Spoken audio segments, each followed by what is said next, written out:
So ayan mga pre 'no, short reaction lang tayo sa video po ni, Boss JV Vlogs, ayan.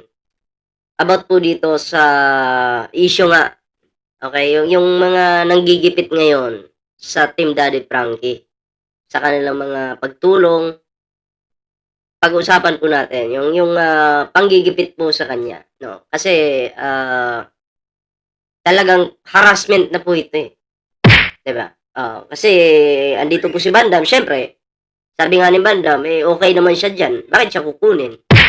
'Di ba? Kasi, di umano, siya po ay kukunin, siyempre ng DSWD, 'di ba? Bakit kukunin? Eh, inabuso ba? Okey, inabuso po ba? Hmm. So, yun po yung tanong, okey? Pero siyempre bago tayo tuloy-tuloy, ah, ayan kung bago pa lang dito sa ating YouTube channel 'no, huwag kalimutang mag-like, share, subscribe para naman po maging updated po kayo sa mga uploads po natin. So, tuloy po natin yung video, play po natin 'to. Maganda Biboy, papakuha mo na. Hindi ka maganda Biboy, papakuha mo na. Hindi kami. Ayun mga kababayan. Ang sabi po ni Bandam dito, yung mga rugby boy daw po yung dapat, unahin ng DSWD kasi diyan po sa Metro Manila, marami pong mga rugby boy diyan, 'di ba, na nakaupo lang sa tabi-tabi, akala mo talaga nagra-rap 'no? Eh, yung plastic, may lamang rugby, yun po yung inaamoy-amoy nila.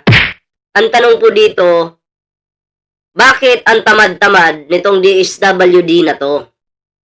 Gumalaw-galaw po kayo, putang inang 'yan. Oh, galaw-galaw naman po kayo, ha? Wag po kayo puro palamig lang sa opisina niyo. Oh, 'di ba ang dami-dami po diyan sa Kamaynilaan. Oh, eh hindi niyo naman na tinutulungan yung nalululong sa rugby, sa mga droga, na may mga minor de edad pa. Oh, nasaan po kayo? Tapos ngayon, si Daddy Frankie pag-iinitan niyo, eh ang dami niyang natulungan at napagaling, 'di ba? Na hindi niyo naman ginawa. 'Di ba? Hindi niyo ginawa eh. Dapat gagawin niyo sana, dapat trabaho ninyo. Iba po yung nagtrabaho si Daddy Frankie. Anong nangyari? Oh, napahiya ba kayo? Nasa pawan kayo? Nakakahiya naman po sa inyo, ang tatamad nyo. 'Di ba? Galaw-galaw naman, DSWD. Anong nangyari sa inyo? 'Di ba? Eh, alam nyo mga pre, ito'y nakakagigil, ano? Okay, katulad ni Bandam, okay naman siya kina Daddy Frankie. 'Di ba? Bakit kukunin? Na kung saan magaling na yung tao, kung saan komportable na yung tao, kung saan nakakakain ng tama, umaayos yung tao, tsaka pa kukunin. 'Di ba? Ang ina ka lang, mapapamura ka na lang eh. Patuloy po natin 'to. Nasabi si Bandam na yung mga ano raw ang kunin, mga nasa lansangan, yung mga Rugby boy. yung mga pinagbababayan. Rugby boy. Pero hindi mo naman po nila ginagawa. Tahimik naman po sila, 'di ba? Di naman po nila inaaksyonan. Nasaan po yung aksyon? Wala. Andun sa opisina, nagpapalamig lang. Kakahiya kayo. Ha? Ng mga magulang. Mga bata mo.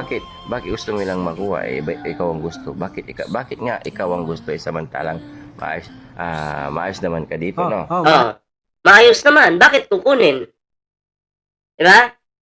Inabuso ba si Bandam? Hindi naman. Diba? Kasi kung ang tao inaabuso mga pre, kusang aalis yan, hindi ka na babalikan. Diba? Lalo na katulad pa ni Bandam na palaboy. Kita mo? Yan si Bandam, kahit nasa Manila yan, pag gustong pumunta sa Pangasinan mag-isa, kaya niyang puntahan. Eh kung inaabuso ka, bakit ka pupunta? Di ba? Ayos yung duway ko dito. Tatay, mabagong duway ko dito. Tama nga naman si Bandam, bakit yung mga iba daw dapat kunin, bakit siya pa? Dapat kukuha nila sasangan, walang palaboy. Yung mga walang bahay, yung dapat yung tinutulungan. Diba kasi may budget naman po kayo. Oo, may budget naman po kayo dyan. Ako yung magtatanong ngayon. Bakit yung mga nangangailangan ng tulong sa kalsada na walang mga bahay, walang tirahan, hindi nyo pinapansin? Bakit? Kasi magagastusan kayo. Ah, may budget naman. Ayaw niyong bawasan. Di ba? So ngayon, ang pag-iinitan niyo, Daddy Frankie. Kasi nakikita niyo, viral, and then, number 1. Di ba? Tapos may mga napagaling pa si Daddy Frankie. Naisip niya, putang ina, lagyan natin ng tax to para kumita tayo.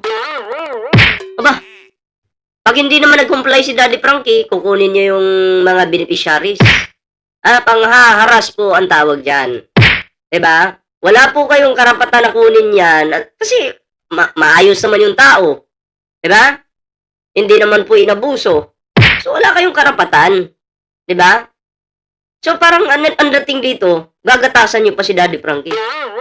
Oh. Diba? Ay, hindi pa kayo natutuwa. Ay, maayos naman yung trato sa mga beneficiaries. Ano ba? Ngayon, tanungin ko kayo anong mali. Ano po yung mali na ginawa ng Team Daddy Frankie? Diyan ba kayo nanggagalaiti sa video? It's normal yan eh. Normal yan mga pre na ikaw ay magvi-video kasi charity vlogger ka eh. Diba? Kasi may mga sponsors po na nagpapadala kay Daddy Frankie at ipinagkatiwala yung pera na to para ibigay doon sa beneficiaries. Normal lang po na i-video yan ni Daddy Frankie para makita po yung resulta. Okay? Ngayon, eto na. Pag-iinitan nyo ang Team Daddy Frankie. Okay? Gusto nyo lagyan or magbayad ng tax si Daddy Frankie. Di pa po ba kayo nahiya? Okay? Pera ng OFW, kakaltasan pa pang tax. Imbis itulong na lang sana sa mga beneficiaries, yung iba mapupunta na sa tax. Hindi pa po ba kayo nahiya? Ang mga OFW na yan, pag nagpadala ng pera sa Pilipinas, may kaltas na yan. May para sa gobyerno na. May tax na. Okay, hindi ko naman po sinisisi yung Pangulo natin, mga pre. Kasi, ito na yung sistema ng, DPWH tuloy, ng, kumbaga, itong isang sangay ng gobyerno, no? Dyan sa, mga pre, sa isang sangay ng gobyerno, yun na po yung sistema nila. Mula pa noon hanggang ngayon, hindi na bago. Diba? Hindi po na bago mga pre. So, nakakahiya po ito. Diba? Alam nyo, kung ako lang po yung masusunod mga pre, ako lang yung masusunod dito, dapat nga hindi mag-comply na si Daddy Frankie dyan kasi wala naman po siyang illegal na ginagawa. Ang sa kanya lang po ay makatulong lang. Diba? Itong DSWD na to talaga. Hindi po kasalanan ito ng Pangulo, hindi kasalanan ito ng kung sino man, kundi itong lintik na batas na to na may butas kasi to eh. 'Di ba? Ako'y naniniwala na pwede mo naman silang kunin kung sila inabuso. Kumbaga halimbawa may babae silang tinulungan. Binugaw mo, yun yung masama diyan. 'Di ba? Hindi, ang intensyon lang is mapaayos yung buhay ng tao. Tapos ipagkakait nyo pa. Mga palaboy walang bahay, mga Rabi Boy, Batamog. Kaya si Bandam na mismo yung nanawagan sa inyo, DSWD, nakakahiya naman. Unahin nyo daw po yung mga rugby boy. Ay, mga nag-adik-adik dyan. Na kahit makita nyo, pinapabayaan nyo lang. Kaya, unahin nyo po yun. Huwag niyo pong unahin yung maganda na yung buhay. Ang unahin niyo po yung mga kabataan na nagra-rugby dyan. Diba? Nananawagan po tayo kay Rex Gatchalian. Abay, kilos-kilos po. Sir, kilos-kilos po.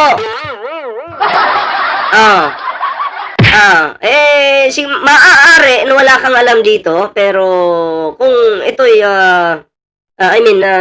makita mo ang video ito, tingnan mo po yung mga tauhan mo dyan. Baka mamaya, nagpapalaki lang ng itlog sa opisina. Diba? Tapos ginigipit yung gusto nilang gipitin. Tingin-tingin po. Sir Rex Gatchalian! Diba? Ayun lang naman sa atin mga pre. Accounting lang sana. Konsiderasyon. Sila kawawa. Tatay, hindi kami. Di ba? Mga kababayan. Sila po yung kawawa. Yung nasa kalsada natutulog, nagra-rugby, hindi po si Bandam. Kasi si Bandam busog, may tulugan, 'di ba? Oh, ano pa ba? Unlimited yung pagkain, may gamot pa. Oh, ano pa ba? May damit, may cellphone, may pera. Oh, ano pa bang gusto? Oh, bakit kukunin nyo? Yun ang tanong ko. Yeah? Kakahiya kayo. Hindi na naisip ng ganitong tao na ni Bandam na bakit daw sila samantalang mas marami sa lansangan, no? Oo. Siyempre, gagastos pa sila doon. Imbes ibulsa nila, di ba? Gagastusin pa ba nila dyan sa mga nagra-rugby? Huwag na, bulsa na lang siguro. Oh, nakawi na lang, kurakuti na lang siguro. Oh, di ba? Pero syempre, dahil viral ang Team Daddy Frankie, kaya nila ginigipit ang Team Daddy Frankie para lumuha po ng pera si Daddy Frankie. Para gusto nilang pasukahin ng pera itong si Daddy Frankie. Ah, yan po yung katotohanan dyan. Ha? Papasukahin po nila ito ng pera. Mukha talaga kayong pera dyan. Oh, di ba? Hindi nyo naman lang tinitingnan yung sitwasyon ng beneficiaries. Okay ba o hindi? Di ba? Okay naman po.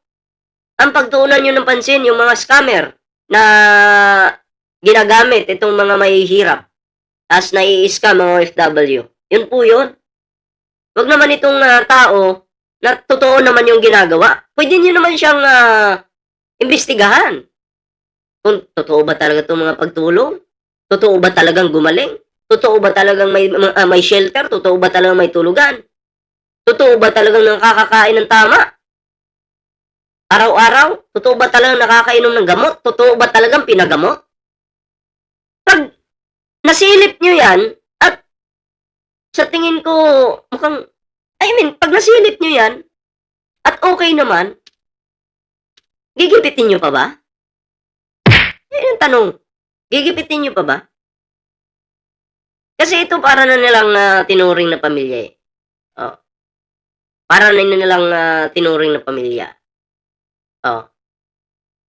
So, yun po yung nasa akin. Yun po yung sa akin. Oh, katulad ko na lang, si Bawo, binibidyo ko, nasa amin ngayon. DSWD. O, subukan nyo ang kunin dito, pagsasampalin ko kayo isa-isa eh. Yeah? Ah. Kung sino man po yung gustong kumuha. Oh, sige po. May ano po ako dito, binibidyo ko po yan si Bawaw. Oh. Binibidyo ko po. Punta nga po kayo dito. Oh. O kung sino man yung 'di ba? Nasa likod nitong panggigipit kay Daddy Frankie. Sige nga po, punta nga po kayo. Sige po. 'Di ba? Try niyo po. Ballpoint Man. Yung pangalan ko po sa YouTube. Oh, try niyo po. Oh, gawin niyo rin po sa akin yung ginagawa ni Daddy Frankie. Ginawa niyo sa kanya. Sige po.